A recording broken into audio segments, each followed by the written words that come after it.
is cooling in the high-end smartphone market as people keep their phones longer. Apple took a hit especially in China, its second largest market after the United States, where sales tumbled by more than a quarter year on year. The iPhone 6. The figures mean that overall company revenues have fallen for the first time in 13 years. CEO Tim Cook, in response, was upbeat, saying this too shall pass, the market will grow again. Apple is doing well in one area. Revenues from services such as Apple Pay and Apple Music are up 20%. I know there wasn't great news for Twitter either in its latest results. Just further evidence of the challenges facing that company. Twitter says the number of active users rose only slightly compared to last year, up 3% to 310 million. Now that's worrying for a social network that's struggling for mainstream appeal. Twitter posted losses of $80 million for the first 3 months of the year. That's less than half of what it lost in the same period last year.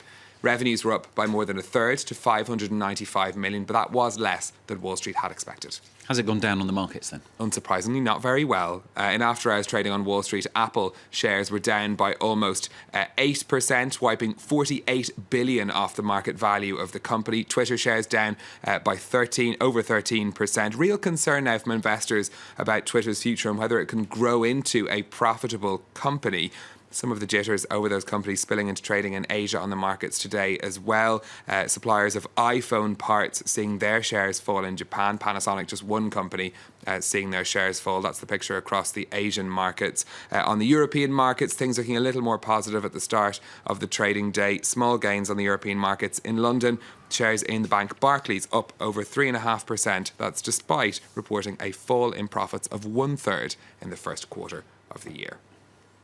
We'll move on with a look at some of the day's business headlines for you next. Almost 900 Lufthansa flights have been cancelled as a result by a strike by German airport workers. The public sector work stoppage affects ground staff, air traffic controllers and technical teams. The Verdi union is seeking a 6% pay rise for some 2 million workers on the public payroll in Germany. The American cable company Comcast is said to be in talks to buy the animation studio DreamWorks. The Wall Street Journal says it's offered $3 billion to buy the company behind films like Shrek and Madagascar. That's well above DreamWorks' current value of $2.3 billion. And profits of the French oil company Total have slumped by over 40% over the low price of oil. It earned $1.6 billion in adjusted net income in the first 3 months of the year, down from $2.6 billion last year. Total's cutting another $900 million in spending this year. Now finally from Stephen, really the end of an era for a Paris institution. The New York Times is to close the Paris headquarters of its international edition. As many as 70 jobs are to be moved or axed as operations are transferred to Hong Kong and New York. The move is costing the paper around $15 million, mostly in severance packages. The International Edition has been based in Paris since 1967 and was previously known as the International Herald Tribune. Yeah, real shame to see it leave Paris. Thank you very much, Steve. Stephen with Business on France 24.